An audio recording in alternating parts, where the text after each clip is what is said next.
पवारांचा जय भवानी जय शिवाजी।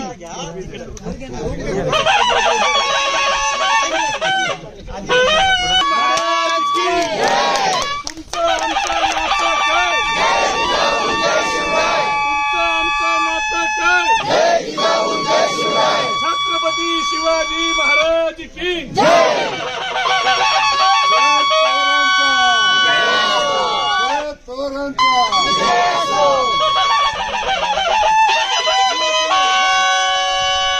महाराष्ट्रातील ताज्या बातम्यांसाठी बघत रहा टाइम्स टुडे 18 न्यूज। सोबतच शेअर करा, सबस्क्राईब करा आणि बेल आयकॉन प्रेस करा।